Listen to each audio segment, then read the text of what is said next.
శక్తులు, ଯେଉଁମାନେ ଗୁଣିଆ କାମ କରନ୍ତି చెల్లంగి చేతులు, అలాంటి మంత్రగాళ్ళ దగ్గరికి అనేక చోట్లకు నన్ను తిప్పడం జరిగింది. ଗୁଣିଆ କରିବା ଲୋକଙ୍କ ପାଖକୁ ମଧ୍ୟ ନେଇକି ବୁଲିଥିଲେ। 4 రకాలైన గద్దెల దగ్గర తిరగడం జరిగింది. ଚାରିଟି ସ୍ଥାନକୁ ଯାଇଥିଲେ ସେମିତି। ఎక్కడికి వెళ్ళినా ప్రయోజనం జరగలేదు. ଯେଉଁଠି ଗଲେ କିଛି ଲାଭ ନାହିଁ। 4వ పూజారి దగ్గరికి వెళ్తే ଚାରିଟି ସ୍ଥାନକୁ ମାନେ ସେଇ ସ୍ଥାନକୁ ଗଲା ପରେ ఒక పందిని వధించి ଗୋଟେ ଘୁଷୁରିକୁ ବଧ କରି ఆ పంది రక్తం తర్వాత ସେ ଘୁଷୁରିର ରକ୍ତ నా బాడీ అంతా కూడా ପୁରା ଦେହ ସାରା బ్లడ్ అంతా కూడా పామి ଲଗେଇଦେଲେ। నాకు 2 రోజులు అలాగే ఉంచేసారండి. 2 ଦିନ ସେ ରକ୍ତରେ ତାଙ୍କୁ ଛାଡ଼ିଦେଲେ। నేను సాక్ష్యాన్ని సాటగాట్లో చెప్తున్నాను. ସାକ୍ଷ୍ୟକୁ କ୍లుପ୍ତରେ କହୁଛନ୍ତି। అలాగా 2 రోజులు అయినప్పుడు కూడా తగ్గలేదు. ସେମିତି 2 ଦିନ କଲେ ମଧ୍ୟ ସୁସ୍ଥ ହେଲାନି। అప్పటికే నేను సంవత్సరం నుంచి రోగంతో బాధపడుతున్నాను. ସେଇ ସମୟକୁ 1.5 ବର୍ଷ ହେଲାନି ଏମିତି ବ୍ୟାଧିଗ୍ରସ୍ତ ହେଇ మోసుకుని తీసుకొస్తా ఉండేవారు. ସେମାନେ ବୋହିକି ଯାଆନ୍ତି ବୋହିକି ଆସନ୍ତି। ସେ కాళ్ళు ଚାଲି పూర్తిగా ପାରୁନଥିଲା, చచ్చిపడిపోయాయి. ଜମା ଚାଲି ପାରୁନଥିଲା। అదే సమయంలో ସେଇ ସମୟରେ కండ్లు కలకు వచ్చింది. ଆଖିର ମଧ୍ୟ ଅସୁସ୍ଥ ହେଲେ। ఎడమ కన్ను పూర్తిగా డ్యామేజ్ అయింది. ଆଖି ମଧ୍ୟ ପୁରା ନଷ୍ଟ ହେଇଯାଇଥିଲା। చాలా వైద్యం చేశారు కానీ ବହୁତ వైద్ୟ ମାନେ ସେ ବିଷୟରେ ମଧ୍ୟ ପ୍ରୟତ୍ନ କଲେ। ఈ కన్ను పూర్తిగా డ్యామేజ్ అయిపోయింది. ଏ ଆଖି ମଧ୍ୟ ପୂର୍ଣ୍ଣ ଭାବରେ ନଷ୍ଟ ହୋଇଗଲେ। ఇప్పుడు ఈ కన్ను ప్రస్తుతం కనపట్లేదు, ଏବେ ସେଇଟା ବି ଏବେ ମଧ୍ୟ ଦେଖା ହଉନାହିଁ, పూర్తిగా పోయింది. ସମ୍ପୂର୍ଣ୍ଣ ଭାବରେ ଆଉ ଦେଖା ହଉନି। ఒక పక్క కాళ్ళు పోయినాయి, ଗୋଟେ ପରିସ୍ଥିତି ଚାଲି ପାରୁନଥିଲେ, ఒక పక్క కన్ను పోయింది. ଦେଖି ପାରୁନଥିଲା। చనిపోవాలని చాలా ప్రయత్నించాను. ସେ ଆଉ ବଞ୍ଚିବା ପାଇଁ ଆଉ ଇଚ୍ଛା କଲେ ନାହିଁ, ମରିବା ପାଇଁ ବହୁତ ପ୍ରୟତ୍ନ କଲେ। చనిపోవడానికి వెళ్ళటానికి కాళ్ళు లేక ఎక్కడికి వెళ్ళలేదు. ମରିବା ପାଇଁ ଯେଉଁଠିକି ଯିବା ପାଇଁ ଥିଲେ ମଧ୍ୟ ଚାଲି ପାରୁନଥିବାରୁ ଯେଉଁ ସ୍ଥାନକୁ ଯାଇପାରିଲେ ନାହିଁ। అలాంటి పరిస్థితుల్లో ସେମିତି ପରିସ୍ଥିତିରେ ఈ సువార్తికురాలు ଏ ସୁସମାଚାର ପ୍ରଚାରକି ఆమె ఇంటింటికి వచ్చి ప్రార్థన చేస్తూ ସେ ଘରକୁ ଆସି ପ୍ରାର୍ଥନା କରିଥିବେ। ఎన్ని చోట్లకి వెళ్ళినా, ଯେତେ ସ୍ଥାନକୁ ଗଲେ, నువ్వే డాక్టర్ దగ్గరికి వెళ్ళినా, ଯେଉଁ ବୈଦ୍ୟକୁ ନିକଟକୁ ଗଲେ ఈ ମଧ୍ୟ జబ్బు దేవుడి మహిమ నిమిత్తం వచ్చింది, ତୁମର ଯେଉଁ ବ୍ୟାଧି ଆସିଲେ ସେଇଟା ପ୍ରଭୁଙ୍କର ଗୌରବ ପାଇବା ପାଇଁ ଆସିଲେ। నువ్వు ఆయన నమ్ముకో అంది. ସେଥିପାଇଁ ତୁମେ ତାଙ୍କୁ ବିଶ୍ୱାସ ନ କଲେ ସୁସ୍ଥ ହେବ ନାହିଁ, ସେଥିପାଇଁ ପ୍ରଭୁଙ୍କୁ ବିଶ୍ୱାସ କର ବୋଲି କହିଲେ। ఇంకా నేను చాలా కాలం అలాగే అశ్రద్ధ చేశాను. କିନ୍ତୁ ସେ ବିଶ୍ୱାସ କଲେ ନାହିଁ। అయితే దేవుడు ఒక రోజు రాత్రి ఒక కొత్త బైబిల్ అట్టుకొని వచ్చి దర్శనంలో ఆయన కనిపించాడు. ଗୋଟେ ଦିନ ରାତି ପ୍ରଭୁ ଦର୍ଶନ ଦେଲେ ଆଜ୍ଞାଙ୍କୁ। అది నాకు ఇచ్చి ସେ ଦର୍ଶନରେ ପ୍ରଭୁ ଗୋଟେ ନୂଆ ବାଇବଲ ଆଣିକି ଦେଇଥିଲେ ଆଜ୍ଞାଙ୍କୁ। కుమారుడు అయితే నీకు ఇస్తున్నానని చెప్పాడు. ହେ ମୋର ପୁତ୍ର, ଏଇଟା ତୁମ ପାଇଁ ବୋଲି ପ୍ରଭୁ ଦେଲେ। ఇదే విషయాన్ని మా మామగారికి చెప్పడం జరిగింది. ଏ ବିଷୟକୁ ସେ ସୁସମାଚାର ପ୍ରଚାରକି ତାଙ୍କୁ କହିଲେ, ప్రభు నిన్ను దర్శించాడు బాబు, ପ୍ରଭୁ ତୋତେ ଦର୍ଶନ ଦେଲେ, ఆ పరిశుద్ధ గ్రంథాన్ని నేను ఇస్తున్నాను, నువ్వు చదువుకుని ସେଥିପାଇଁ ପବିତ୍ର ଗ୍ରନ୍ଥକୁ ତୁମେ ନେଇକି ପଠନ କର, నువ్వు ప్రభుని తెలుసుకున్నారు. ତୁମେ ପ୍ରଭୁଙ୍କୁ ଗ୍ରହଣ କର ବୋଲି କହିଲେ। కొత్త నిబంధన ఇచ్చారు. ସେ ନୂଆ ନିୟମର ବହି ଦେଲେ। మత్తయి సువార్త ప్రకటన దాకా ఖాళీగా ఉన్నానేమో చదివేశాను. ମାଥ୍ୟୁ ସୁସମାଚାର ପ୍ରକାଶିତ ପୁସ୍ତକ ପର୍ଯ୍ୟନ୍ତ ପଠନ କଲେ। చదివిన విషయాలన్నిట్లో ସେ ପଠନ କଲା ସେ ସମସ୍ତ ବିଷୟରେ। యోహాను సువార్త 11వ అధ్యాయంలో ఉన్నటువంటి లాజరుని దేవుడు చనిపోయిన లాజరుని లేపటం అనే సందర్భాన్ని, ଯେଉଁ ଯୋହାନ ସୁସମାଚାର ମୃତ ଲାଜରଙ୍କୁ ପ୍ରଭୁ ଉଠାଇଲେ, ସେ ବିଷୟ ପଠନ କଲେ। చాలా మంది కుష్ఠరోగులను, రోగులను, ఊచకాలు చేయగల వాళ్ళను, అనేక వ్యాధిగ్రస్తి ଲୋକମାନଙ୍କୁ କି ପ୍ରକାର ପ୍ରଭୁ ସୁସ୍ଥ କଲେ, దేవుడు బాగు చేశాడు. କି ପ୍ରକାର ପ୍ରଭୁ ସୁସ୍ଥ କଲେ, నన్నెందుకు బాగు చేయడు?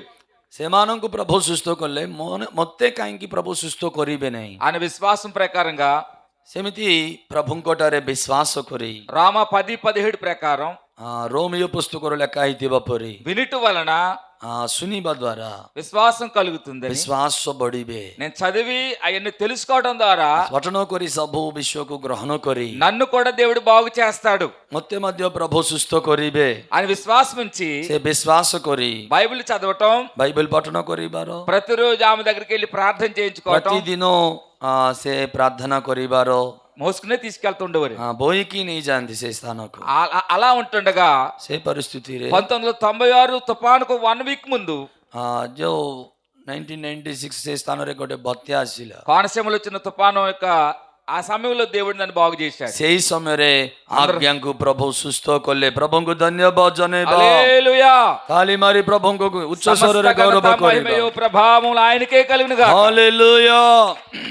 దేవుని బిడ్డలారా, ప్రియ ప్రభుଙ୍କର సంతాନ 1 తిమోతి 1:15 ప్రకారముగా ପ୍ରଥମ ତିମୋତି ପ୍ରଥମ ପର୍ବ 15 పాపులు రక్షించుటకు క్రీస్తు లోకానికి ପାପୀମାନଙ୍କୁ ଉଦ୍ଧାର କରିବା ପାଇଁ ଜଗତକୁ ଖ୍ରୀଷ୍ଟ నా ଆସିଲେ జీవితంలో కూడా అది నెరవేరింది ସେ ପ୍ରକାର ଆଜ୍ଞାଙ୍କୁ ମଧ୍ୟ ପ୍ରଭୁ ସ୍ପର୍ଶ କରି ସୁସ୍ଥ କଲେ లేత నేను నశించిపోయేవాడిని, ନହେଲେ ମୁଁ ଆଜ୍ଞା ମରିଥାନ୍ତା, మీ ప్రాంతానికి వచ్చి ఉండేవాడిని కాదు, ଆଜି ଏଇ ସ୍ଥାନକୁ ଆସି ପାରିନଥାନ୍ତା, సురేష్ గారు నాకు కలిసి ఉండేవారు కాదు, ସୁରେଶ ଆଜ୍ଞା ଭେଟି ହେଇନଥାନ୍ତା, ప్రభు కుమార్ గారు కలిసి ఉండేవారు కాదు, ପ୍ରଭୁ କୁମାର ଆଜ୍ଞା ଭେଟି ହଉନଥାନ୍ତା, ఆశ్రమ్ గారు ఫ్యామిలీ వారు అందరూ ఇక్కడ మోసే మీరందరూ నాకు తెలిసి ఉండేవారు కాదు. ଆପଣମାନେ ସମସ୍ତଙ୍କ ସହିତ ଏମିତି ଗୋଟେ ଉତ୍ତମ 96 ସହଭାଗିତା ମୁଁ ଜାଣିପାରିନଥିଲି। 96 సంవత్సరంతో నా చరిత్ర క్లోజ్ అయిపోయింది.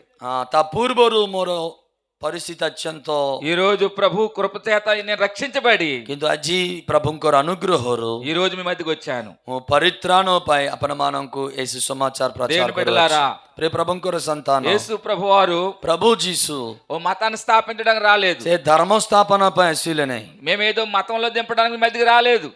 କୌଣସି ଗୋଟେ ମତ ବିଷୟରେ ଆମେ మా କହିବାକୁ జీవితంలో ଆସିନାହିଁ। జరిగింది చెప్పడానికే ଆଜ୍ଞାଙ୍କ ଜୀବନରେ ଯାହା କାର୍ଯ୍ୟ ଘଟିଲା, ఆంధ్రప్రదేశ్ నుండి ଆନ୍ଧ୍ରପ୍ରଦେଶରୁ సురేష్ అయ్య గారు ସୁରେଶ ଆଜ୍ଞା 17 సంవత్సరాల నుంచి మీ మధ్య పరిచయం చేస్తున్నారు. 17 ବର୍ଷରୁ ଏ ପୁରୀ ନଗରରେ ఈ ప్రాంతాన్ని ସେବା అంతా- କରୁଛନ୍ତି। ఈ ప్రాంతాన్ని అంతా చూసినప్పుడు ଏ ପ୍ରାନ୍ତକୁ ଦେଖିଲେ ସଂଘେ మాది సిటీ లాంటి ప్రాంతాన్ని విడిచిపెట్టి ସେ ରୂପେ ଉତ୍ତମ ସ୍ଥାନକୁ ଛାଡ଼ି ఇలాంటి ప్రాంతంలో పరిచయం చేస్తున్నారు ఏంటని ଏ ରୂପେ ସ୍ଥାନରେ ସେବା କାର୍ଯ୍ୟ କରୁଛନ୍ତି ବୋଲି నేను వచ్చి చూసినప్పుడు ଆସିକି ଦେଖିଥିବା ସଂଘେ నా హృదయంలో చాలా దుఃఖం కలిగి ବହୁତ ଦୁଃଖିତ ହେଲେ। ఇంత గొప్ప సేవను చేస్తున్నారు, బిడ్డలతో వచ్చి చేస్తున్నారని చూసినప్పుడు నా హృదయం ఎంతో వేదన చెంది. ଏମିତି ସ୍ଥାନକୁ ଆସି దేని బిడ్డలారా, ସେବା କରୁଛନ୍ତି ବୋଲି ବହୁତ ଦୁଃଖ କଷ୍ଟ ଲାଗିଲେ। కానీ మమ్మల్ని చూస్తున్నటువంటి వారు କିନ୍ତୁ ଆଜ୍ଞାଙ୍କୁ ଯୋଉମାନେ ఏదో ଦେଖନ୍ତି, జీవనం కొరకు వచ్చారనుకుని କେତେ ଲୋକ ଭାବନ୍ତି କଣ କିଛି ଜୀବନ କାଟିବା ପାଇଁ ବୃତ୍ତି ନିମନ୍ତେ ଆସୁଛନ୍ତି ବୋଲି ଭାବନ୍ତି। బ్రతుకు తెరువు లేదని వచ్చారనుకుంటున్నారు. ଅନେକ ଲୋକ ଭାବନ୍ତି ଏମାନଙ୍କୁ କିଛି କାମ ନାହିଁ, దేవుడి ଏମିତି ସେଥିପାଇଁ ଆସୁଛନ୍ତି ବୋଲି ଭାବନ୍ତି। దేవుడిచ్చిన జ్ఞానంతో మేము అనేక రకాలుగా మేము బ్రతకగలుగుతాము, ପ୍ରଭୁ ଦେଇଥିବା ଜ୍ଞାନ ଯୋଗୁଁ ଅନେକ ପ୍ରକାର ଆମେ ଜୀବନ ଯାପନ କରିପାରିବେ, అన్ని ବଞ୍ଚିପାରିବେ। విడిచిపెట్టి କିନ୍ତୁ ସବୁ ଛାଡ଼ି మీ ప్రాంతంలోకి వచ్చి పరిచయం చేస్తున్నారంటే ଏହି ସ୍ଥାନକୁ ଆସି ସେବା କରିବାର అది దేవుని పిలుపు. ସେଟା ପ୍ରଭୁଙ୍କର ଆହ୍ୱାନ। నాకు వ్యాపార సంబంధమైనటువంటి బిజినెస్ సంబంధ లక్షణాలు ఉన్నాయి, నేను మంచి వ్యాపారం చేయగలను. ଆଜ୍ଞାଙ୍କୁ ବ୍ୟବସାୟ କରିବାର ବହୁତ ସେ ବିଷୟରେ ବହୁତ ତାର ଟ୍ୟାଲେଣ୍ଟ ଅଛି, ବିଜନେସ୍ କରିକି ବଞ୍ଚି ପାରିବେ। కానీ నేను నా భార్య బిడ్డలు విడిచిపెట్టి ఈ ప్రాంతానికి ఎందుకు వచ్చానంటే ଆଜ୍ଞା ମଧ୍ୟ ସବୁ ଛାଡ଼ିକି ପ୍ରଭୁଙ୍କର ସେବା କରିବାର, ଏଇ ସ୍ଥାନକୁ ଆସିବାର ఇచ్చిన ఈ ఆయుష్ దేవుడిచ్చింది. ଏଇ ଆୟୁ ପ୍ରଭୁ ଦେଇଅଛନ୍ତି। దేవుని కొరకు పని చేయాలి. ପ୍ରଭୁଙ୍କ ପାଇଁ କାମ କରିବାର ଅଛି। దైవజనుల స్నేహితులు ప్రభు కుమారయ్య గారు ଆଜ୍ଞା ପ୍ରଭୁଙ୍କର ଦାସ ପ୍ରଭୁ କୁମାର ଆଜ୍ଞା ఎక్కడ మీటింగ్ ఉన్నా సరే, ଯୋଉ ସ୍ଥାନରେ ମିଟିଂ ଥିଲେ ମଧ୍ୟ రాత్రి కాలం నాకు సూ ప్రాబ్లం ఉంది, ରାତି ବେଳେ ଠିକରେ ଦେଖି ପାରୁନାହିଁ। ఈ వాతావరణం కూడా పడదు, ଏ ରୂପେ କ୍ଲାଇମେଟ୍ ମଧ୍ୟ ଆଜ୍ଞାଙ୍କୁ ପଡ଼ିବେ ନାହିଁ, అయినా సరే వెళ్తాను. ହେଲେ ମଧ୍ୟ ସବୁ ସ୍ଥାନକୁ ଯାଆନ୍ତି। ఎందుకు వెళ్తానంటే ଯିବାର କାରଣ అది దేవుని పని. ପ୍ରଭୁଙ୍କର କାମ କରିବାର ଅଛି ఆ ବୋଲି। దేవుని పని మనం చేయాలి. ପ୍ରଭୁଙ୍କର କାମ ଆମେ କରିବାର ଅଛି। సోదరులు మమ్మల్ని రిసీవ్ చేసుకోవడానికి మరి ଭାଇମାନେ ରିସିଭ୍ କରିବା ପାଇଁ ట్రైన్ దగ్గరికి ଯାଇଥିଲେ, వచ్చినప్పుడు ଷ୍ଟେସନକୁ ଯାଇଥିଲେ। మా ప్రాంతంలో ఇలాంటి వారు ఉంటే ఎంత బాగుంది అనుకుంటాను నేను. ଆମ ପ୍ରାନ୍ତରେ ମଧ୍ୟ ଏମିତି ପ୍ରଭୁଙ୍କର ସନ୍ତାନ ମାନେ ଥିଲେ କେତେ ଭଲ ଭଲ ఎక్కడికన్నా ଭାବେ। మీటింగ్ వెళ్తే ଯୋଉଠି ମିଟିଂ ଯାଉଥିବେ నాతో ఎవరో రారు, ఒక్కనే వెళ్తాను. କିଏ ଆସୁନେ ଜଣେ ଯାଆନ୍ତି। కానీ సోదరులు ఎంతో కష్టపడి ଏଠି ଭାଇମାନେ ବହୁତ ପରିଶ୍ରମ ఈ କରନ୍ତି పరిచర్యలో ଏ ସେବା କାର୍ଯ୍ୟରେ సేవకులకి ଆଜ୍ଞାଙ୍କ ସହିତ సంఘానికి ମଣ୍ଡଳୀରେ సపోర్ట్ గా ఉంటున్నందుకు ବହୁତ ଏମାନେ ପ୍ରଭୁଙ୍କ ପାଇଁ ଛିଡା వారిని ହଉଛନ୍ତି। చూసి నేను చాలా సంతోషిస్తున్నాను. ସେଥିପାଇଁ ଆପଣମାନଙ୍କୁ ଦେଖି ମୋର ହୃଦୟ చప్పట్లు ବହୁତ కొట్టి ప్రభువుని ସନ୍ତୁଷ୍ଟ। మహిమ ପ୍ରଭୁଙ୍କୁ పరుద్దాం. ଧନ୍ୟବାଦ ଜଣେଇବା। సేవలో మీరు చేస్తున్నది కూడా దేవుడు మిమ్మల్ని దీవిస్తాడు. ନିଶ୍ଚୟ ପ୍ରଭୁ ଆପଣମାନେ ସମସ୍ତଙ୍କୁ ଆଶୀର୍ବାଦ କରିବେ। సేవ అంటే కేవలం దైవజనులు చేయడమే కాదు, ସେବା ମାନେ କେବଳ ସେବକ କରିବାର ନୁହେଁ, రక్షించబడ్డ మీరు అందరూ కూడా ଯୋଉମାନେ ଆପଣମାନେ ପରିତ୍ରାଣ ପାଇଅଛନ୍ତି ସମସ୍ତେ దేవుని సేవలో ପ୍ରଭୁଙ୍କ ସେବା କାର୍ଯ୍ୟରେ మీరు ముందుండాలి. ଆପଣମାନେ ଆଗ ହୋଇ ରହିବାର ଅଛି। రక్షించబడ్డ నీవు ପରିତ୍ରାଣ ପାଇଥିବା ଆପଣମାନେ అనేక మంది రక్షణ నడిపించవలసిన ଅନେକ ଲୋକଙ୍କୁ ଉଦ୍ଧାର ସ୍ଥାନକୁ କଢାଇ ଆଣିବାର బాధ్యత మన అందరి మీద ఉంది. ବାଧ୍ୟ ମାନଙ୍କ ସମସ୍ତଙ୍କ ଉପରେ ଅଛି। పౌలు అంటున్నాడు, ପ୍ରେରିତ ପౌଲ କହନ୍ତି నేను సువార్త ప్రకటించబోయినాడులా ମୁଁ ସୁସମାଚାର ପ୍ରଚାର କରିନଥିବେ నాకు శ్రమ. ମତେ ସେଇଟା ଗୋଟେ କ୍ଲେଶ। అనేక మంది దేవుని బిడ్డలారా ଅନେକ ପ୍ରଭୁଙ୍କର ସନ୍ତାନ ମାନେ రక్షణ లేకుండా నశించిపోతున్నారు. ପରିତ୍ରାଣ ନଥିବାରୁ ସେମାନେ ନଷ୍ଟ సెకండ్ సెకండ్కి ହୋଇଯାଉଛନ୍ତି। అనేక మంది చనిపోతున్నారు. ହଁ, ପ୍ରତି ସେକଣ୍ଡକୁ ଅନେକ ଲୋକ ମରନ୍ତି। వారందరూ రక్షణ లేకుండా చనిపోతున్నారు. ସମସ୍ତେ ପରିତ୍ରାଣ ନଥାଇ ମରିଯାଆନ୍ତି। వారందరిని రక్షణ నడిపించవలసిన బాధ్యత ସେ ରୂପେ ଲୋକଙ୍କୁ ଉଦ୍ଧାର ସ୍ଥାନକୁ କଣେଇ ଆଣିବାର ବାଧ୍ୟ సేవకులందరూ మా మీద కూడా మీ మీద కూడా ఉంది. అది ମଣ୍ଡଳୀ ସମସ୍ତଙ୍କ ଉପରେ ମଧ୍ୟ ଅଛି। దైవ సేవకుల కొరకు, ପ୍ରଭୁଙ୍କର ଦାସ ମାନଙ୍କ ପାଇଁ, సంఘం కొరకు ମଣ୍ଡଳୀ ପାଇଁ మీరు భారంతో ప్రార్థన చేయాలి. ଆପଣମାନେ ବୋଝଗ୍ରସ୍ତ ହୋଇ ପ୍ରାର୍ଥନା କରିବାର నేను ଅଛି। బాగుపడిన తర్వాత ଆଜ୍ଞା ଯେତେବେଳେ ସୁସ୍ଥ ହେଲେ ଭଲ ହେଲେ ఆ దైవ జనరాలతో నేను చెప్పాను, ସେ ସେବକ ସହିତ କହିଲେ దేవుడు నన్ను స్వస్థపరిచాడు. ପ୍ରଭୁ ମତେ ସୁସ୍ଥ କଲେ। మరి దేవుడి దగ్గర నేను తీర్మానం చేసుకున్నాను, ପ୍ରଭୁଙ୍କ ଠାରେ ମୁଁ ଗୋଟେ ନିଷ୍ପତ୍ତି ନେଲି। ప్రభువా నన్ను బాగు చేస్తే ପ୍ରଭୁ ମତେ ତୁମେ ସୁସ୍ଥ କରିଥିବେ, నేను సేవ చేస్తానన్నాను. ତୁମରି ସେବା କରିବ ବୋଲି ନିଷ୍ପତ୍ତି ନେଲି। బాగుపడిన తర్వాత ସୁସ୍ଥ ହେଲା ପରେ కొన్ని దినాలు అయిన తర్వాత କିଛି ଦିନ ହେଲା ପରେ 1997 1997 జనవరి 5వ తేదీని ଜାନୁଆରୀ ମାସ 5 ତାରିଖରେ బాప్తిసం తీసుకుని ବାପ୍ତିଜିତ ହୋଇ సంఘంలో చేర్చబడి ମଣ୍ଡଳୀରେ ସହଭାଗିତା ହେଇ అనేక మందిని ప్రభు దగ్గర నడిపించాను. ଅନେକଙ୍କୁ ପ୍ରଭୁଙ୍କ ନିକଟକୁ ଆଣିଲେ। ଧନ୍ୟବାଦ ଜଣେଇବା। హల్లెలూయా, ହାଲେଲୁୟା, హల్లెలూయా. ହାଲେଲୁୟା। ఇంటింటికి తిరిగి ଘର ଘରକୁ ଯାଇ దేవుని గురించి మాటలు చెప్పి ପ୍ରଭୁଙ୍କର କଥା କହି వారందరినీ మందిని నడిపించాను. ଅନେକଙ୍କୁ ପ୍ରଭୁଙ୍କ ନିକଟକୁ ଆଣିଥିଲେ। బాగుపడిన తర్వాత ସୁସ୍ଥ ହେଲା ପରେ కొంతకాలం అయినప్పటికీ କିଛି କାଳ ହେଲା ପରେ సేవ అంటే అది భారంతో కూడింది. ଏ ସେବା କାର୍ଯ୍ୟ ବହୁତ କଷ୍ଟ। అప్పుడు నాకు 19వ సంవత్సరం. ସେ ସମୟରେ 19 ବର୍ଷ। ఇది పెద్ద పెద్ద వాళ్ళు సేవ చేయాలి, ଏଇଟା ବଡ ବଡ ଲୋକ ଏମିତି ସେବା କରନ୍ତି।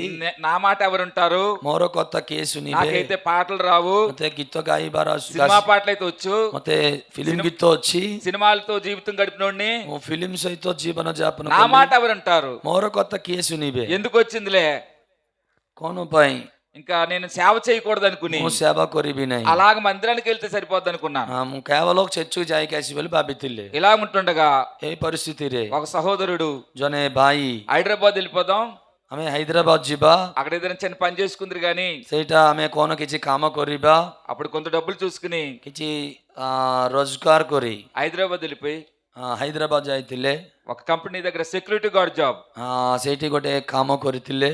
అక్కడ ఉండిపోవటం జరిగింది. ସେଇଠି କିଛି କାଳ ରହିଥିଲେ। వెళ్ళిన 15 రోజులకి 15 ହେଲା ପରେ 15 ଦିନ ପରେ 2 కాళ్ళు మళ్ళీ స్వచ్ఛపడిపోయి ପୁନର୍ବାର 2ଟା ଗୋଡ଼ ନଷ୍ଟ ହେଇଗଲା। నాకు అర్థమైపోయింది, ମୁଁ ଜାଣିପାରିଲି దేవుడి సేవ చేయకుండా, ପ୍ରଭୁଙ୍କ ସେବା କରିନଥିବେ, యోనా గారు దేవుడి మాట అనుకుండగా ଜଣା ପ୍ରଭୁଙ୍କୁ କଥା ମାନୁନଥିବାରୁ తర్షీష్ వెళ్ళిపోయినప్పుడు ଯେତେବେଳେ ତର୍ଷୀଶ ନଗରକୁ ଯାଇଥିଲେ దేవుడు ఊరుకోలేదు. ପ୍ରଭୁ ତାଙ୍କୁ ରୋକିଲେ ନାହିଁ। నన్ను కూడా దేవుడు అలాగే చేస్తాడు. ସେ ରୂପେ ଆଜ୍ଞାଙ୍କୁ ମଧ୍ୟ ପ୍ରଭୁ మళ్ళీ దేవుడి దగ్గర క్షమాపణ వేడుకుని ପୁନର୍ବାର ପ୍ରଭୁଙ୍କ ନିକଟରେ କ୍ଷମା ମାଗି ప్రార్థన చేసుకుని ପ୍ରାର୍ଥନା କରି వెంటనే ସାଙ୍ଗେ ସାଙ୍ଗେ అక్కడి నుంచి పారిపోయి ହାଇଦ୍ରାବାଦରୁ ଦୌଡ଼ିକି ఇంటికి వచ్చేసాను.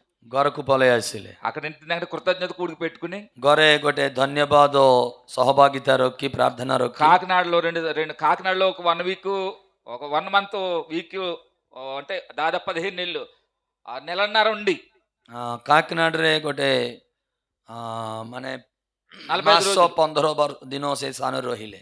అక్కడ ట్రైనింగ్ పొందుకుని ସେଇଟା ଗୋଟେ ବାଇବେଲ ଟ୍ରେନିଂ ନେଲେ। నాది పెంతుకోస్తు నడిపింపు, ଆଜ୍ଞାଙ୍କର ପେନ୍ତୁକୋସ୍ ଚାଲନାରେ ବଢିଲେ। ఆ మినిస్ట్రీ పరిచయం వేరు కాబట్టి ସେ ସ୍ଥାନର ସେବା କାର୍ଯ୍ୟ ଅଲଗା, అక్కడ ఉండబుద్ధి లేక ସେଇଟା ନ ରହି మళ్ళీ ఇంటికి వచ్చేసి స్వార్థ పరిచయం స్టార్ట్ చేశాను. ଗୃହକୁ ଆସି ସୁସମାଚାର ପ୍ରଚାର କରିବାକୁ ଲାଗିଲେ। అమలాపురంలో దైవజనులోకి ఆయన అమలాపురం ప్రాంତରେ ଜଣେ ପ୍ରଭୁଙ୍କର ଦାସ, ఏదో 2 సంవత్సరాలు ట్రైనింగ్ అవ్వాలి 2 ବର୍ଷ ତୁମେ ଟ୍ରେନିଂ କର అని అమలాపురం ట్రైనింగ్ అయిన తర్వాత అమలాపురం 2 ବର୍ଷ ଟ୍ରେନିଂ କଲେ। రోళ్లపాలెం గ్రామంలోకి సేవకు పంపించారు. ରାଉଲପାଲମ ଗୋଟେ ଗାଁକୁ ସେବା କାର୍ଯ୍ୟ, రోళ్లపాలెం ରାଉଲପାଲମ ବୋଲି ଗୋଟେ ଗାଁକୁ ସେବା କାର୍ଯ୍ୟ ପାଇଁ అక్కడికి 2000 వెళ్ళాను. 2000 ବର୍ଷରେ ସେ ସ୍ଥାନ 7 సంఘం అప్పించారు.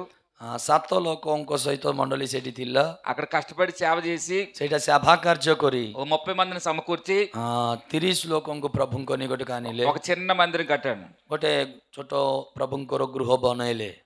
సెప్టెంబర్ 13 చర్చ్ ఓపెనింగ్, ଚର୍ଚ୍ଚ ପ୍ରତିଷ୍ଠା ହେଲା। కారల్ డేవిడ్ కొమరపల్లి మన్నా మినిస్టర్ అధినేత. ଜଣେ ପ୍ରଭୁଙ୍କର ଦାସ ఆయన ఓపెనింగ్ కి వచ్చేస్తాడు తెల్లారుజాముని. ସେ ଆସିଛନ୍ତି ପ୍ରତିଷ୍ଠା କରିବା ପାଇଁ। ఉదయం ఆయన వస్తాడు, ସକାଳେ ସେ ଆସିବେ।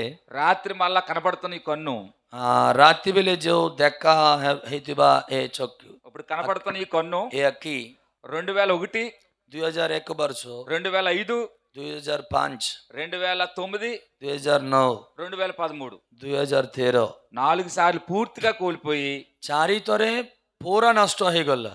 దేవుడు మళ్ళా కంటి చూపించాడు. କିନ୍ତୁ ପ୍ରଭୁ ପୁନର୍ବାର దేవునికి ସେ మహిమ ଆଖି కలుగును. ଦେଖିବାକୁ ପ୍ରଭୁ ସୁସ୍ଥ କଲେ। దేవునికి స్తోత్రం. ପ୍ରଭୁଙ୍କର ଗୌରବ ହେଉ। ఈ రోజు మీ మధ్యకి వచ్చానంటే ଆଜି ଆପଣମାନଙ୍କ ମଧ୍ୟ ଆସି నేను దేవుడి కృప మీద బతుకుతున్నాను. ପ୍ରଭୁଙ୍କ ଅନୁଗ୍ରହ ଦ୍ୱାରା এই ସେବା କାର୍ଯ୍ୟ କରୁଅଛି। హల్లెలూయా. ହାଲେଲୁୟା। ఈ శీతాకాలం వచ్చిందంటే ଏ ଶୀତ ଦିନ ଆସିଲେ ମାନେ ఖచ్చితంగా ఈ కన్నుకు ప్రాబ్లం వస్తుంది. ଏ ଆଖିର ପ୍ରୋବ୍ଲେମ ଆସେ। ఈ ఎడమ కన్ను అయితే పోయింది కాబట్టి ప్రభుత్వం 6,000 రూపాయలు, గత ప్రభుత్వం 3,000, ప్రస్తుత ప్రభుత్వం అయితే 6,000 రూపాయలు పెన్షన్ ఇస్తున్నారు. ଆଜ୍ଞାଙ୍କୁ ସେ ଆଖି ନଷ୍ଟ ହୋଇଥିବାରୁ ସରକାରରୁ ମଧ୍ୟ పెన్షన్ ପାଉଛନ୍ତି। 6,000 ఇస్తున్నారు.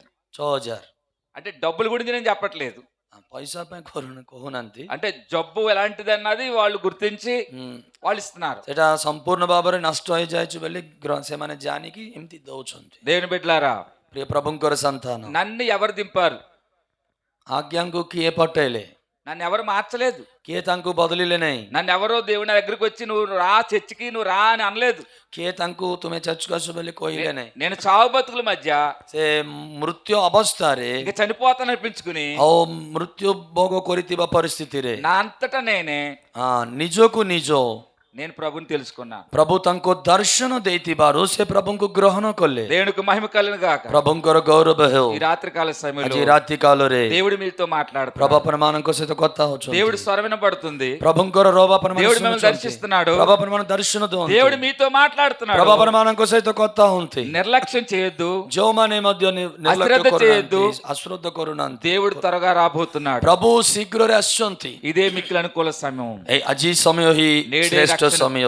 నేడే రక్షణ దినం. ଆଜି ଦିନ ପରିତ୍ରାଣର ଦିନ। ఆలస్యం చేయొద్దు. ଯେଉଁମାନେ దైవజనులు చెప్తున్నారనో, ପ୍ରଭୁଙ୍କର ଦାସ କହୁଛନ୍ତି ବୋଲି, సహోదరులు ఎవరైనా మీకు చెప్తున్నారు అనుకో, ଅନ୍ୟ ଜନ କିଏ କହୁଛନ୍ତି ବୋଲି ప్రభు మిమ్మల్ని దర్శిస్తున్నప్పుడు ଭାବିବେ ନାହିଁ। ପ୍ରଭୁ ଯେତେବେଳେ ଆପଣମାନେ ଦର୍ଶନ କରନ୍ତି, మీ బంధువుల్లో గాని, ବନ୍ଧୁ ହେଉ, మీ స్నేహితుల్లో గాని ସାଙ୍ଗ ହେଉ, దేవుని తెలుసుకోవాలని ପ୍ରଭୁଙ୍କୁ ଜାଣୁଥିବା ଲୋକଙ୍କୁ మీరు తెలుసుకోవాలి. ଆପଣମାନେ କହିବାର ଅଛି। బైబిల్లో మాట ఉంది, బైబిଲର ଗୋଟେ କଥା ଅଛି, యెహోవా ఉత్తముడని ସଦାପ୍ରଭୁ ପରମେଶ୍ୱର ଉତ୍ତମ ବୋଲି రుచి చూచి ଆପଣମାନେ ଚାଖି తెలుసుకునడి. ଗ୍ରହଣ କରନ୍ତୁ। ఒక రుచిని నేను చూశాను, ଆଜ୍ଞା ଚାଖିକି ଗ୍ରହଣ କଲେ, ఒక అనుభవాన్ని నేను పొందాను, ଗୋଟେ ଅନୁଭୂତି ପାଇଲେ, ఆ అనుభవాన్ని మీకు తెలియపరుస్తాను. ସେହି ଅନୁଭବକୁ ଆପଣମାନଙ୍କୁ ଜଣାଉଛନ୍ତି। కాబట్టి దేవుని బిడ్డలారా, ସେଥିପାଇଁ ପ୍ରଭୁଙ୍କର ସନ୍ତାନ ମାନେ పెద్దలు అంటుంటారు, ମାନେ ଉତ୍ତମ ଲୋକ କହନ୍ତି, తింటేనే కానీ రుచి తెలదు.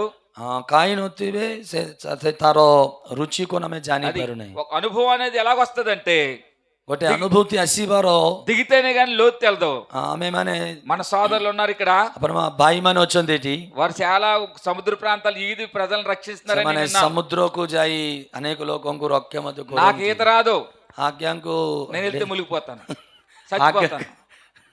నేను కాల్లో పడిపోయినప్పుడు 3 రోజులు కబడ లేక తీసాడు, నేను చచ్చిపోయినాను, బతికాను. హల్లెలూయా. హల్లెలూయా. దేవుని బిడ్డలారా, ఈ రాత్రి కాల సమయంలో ଆଜି ରାତି అనుభవాన్ని పంచుతున్నాం. ଆଜ୍ଞା ଯୋଉଟା ଅନୁଭୂତି କରୁଛନ୍ତି ସେଇଟା ଆପଣ ମାନଙ୍କୁ ଜଣାଉଛନ୍ତି। హల్లెలూయా. హల్లెలూయా। కాబట్టి యేసు ప్రభు వారు యేసు క్రీస్తు ఈ ప్రభు లోకానికి ఎందుకు వచ్చాడంటే, ଏ ଜଗତକୁ ଆସିବାର କାରଣ పాపులు రక్షించడానికి వచ్చాడు.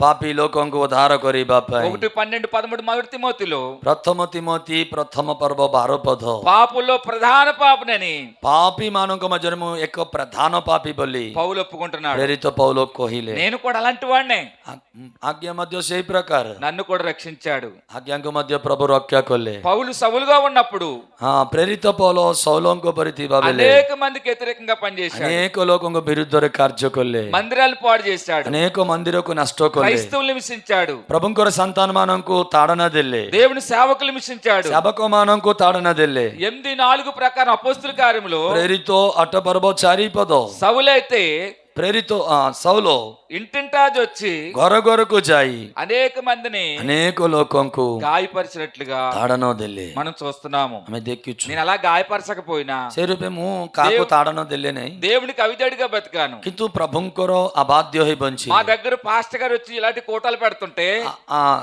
ଆଜ୍ଞା ଥିବା ସ୍ଥାନରେ ଯୋଉ ପାଷ୍ଟର ମାନେ ଆସି ଏମିତି ଗୋଟେ ମିଟିଂ ରଖନ୍ତି, అలాంటి బాక్సులు అట్టుకెళ్ళి ରୂପେ ବକ୍ସକୁ ନେଇ సినిమా పాటలన్నీ ఎట్టేసిపోండి. ସେଇ ସ୍ଥାନରୁ ସେ ବକ୍ସ ନେଇ ଯାଇକି ଘରେ ସିନେମା ଫିଲ୍ମ ଗୀତ ଲଗାନ୍ତି। వ్యతిరేకంగా పనిచేశాను. ସେମିତି ପ୍ରଭୁଙ୍କ ବିରୁଦ୍ଧରେ କାର୍ଯ୍ୟ କଲେ। దేవుడు చూశాడు ପ୍ରଭୁ ଦେଖିଲେ సరైన టైంలో పట్టుకున్నాడు.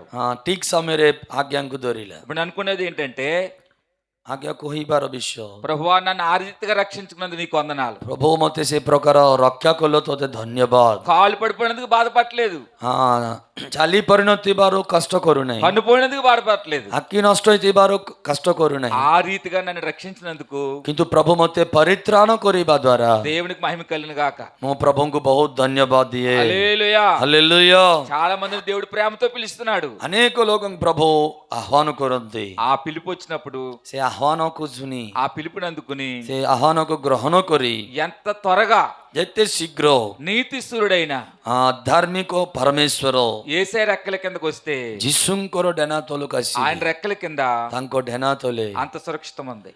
ଏତେ ସୁରକ୍ଷିତ ଅଛି, ఇదే నిజమైన క్రిస్మస్. ଏଇଟା ହିଁ యేసు ପ୍ରକୃତର ଖ୍ରୀଷ୍ଟମାସ ଅଟେ। యేసు ప్రభు అందుకే వచ్చాడు. ପ୍ରଭୁ ଯୀଶୁ ସେଥିପାଇଁ నీ ଆସିଲେ, బ్రతుకును మార్చడానికి వచ్చాడు. ଆମମାନଙ୍କ ଜୀବନକୁ ପରିବର୍ତ୍ତନ କରିବା ପାଇଁ నీలో ఉన్న ଆସିଲେ, దురలవాట్లన్నీ తీసేసుకోమని చెప్పాడు. ଆମମାନଙ୍କ ଠାରୁ ଥିବା ସମସ୍ତ ପ୍ରକାର ଦୁଷ୍ଟତାକୁ ଆମମାନଙ୍କ ଠାରୁ କାଢିବା ପାଇଁ ଆସିଲେ, పరిశుద్ధత కలిగి ఉంటాక వచ్చాడు. ପବିତ୍ରତା ଦେବା ପାଇଁ ଆସିଲେ। ఈ రాత్రి ଆଜି ରାତ୍ରି ఇంకెవరన్నా ଆଉ କିଏ କିଏ ହେଲେ ପ୍ରଭୁଙ୍କୁ ଜାଣିନଥିବେ, ప్రభుని విశ్వసించకపోతే ବିଶ୍ୱାସ କରୁନଥିବେ, ఈ రాత్రి ଆଜି ରାତ୍ରି యేసయ్యని ଯୀଶୁଙ୍କୁ నీ హృదయంలోకి చేర్చుకోండి. ଆପଣମାନଙ୍କ ହୃଦୟକୁ ଆହ୍ୱାନ କରନ୍ତୁ। దేవుడు ఆ రీతిగా మిమ్మల్ని అందరూ దీవించిన ପ୍ରଭୁ ସମସ୍ତଙ୍କୁ ఆశీర్ବାଦ କରନ୍ତୁ। ఇంకా 4 రోజులు ఉంటాను కాబట్టి ଆହୁରି 4 ଦିନ ଆପଣମାନଙ୍କ ସହିତ ରହିବି।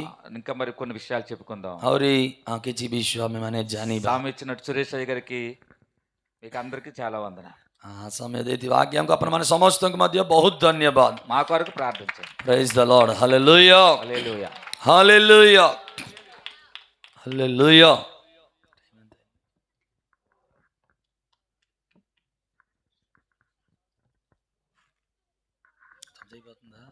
Okay, praise God, hallelujah. ఒకసారి అందరూ బిగ్గరగా దేవునికి స్తోత్రాలు చెల్లిద్దాం. హల్లెలూయా.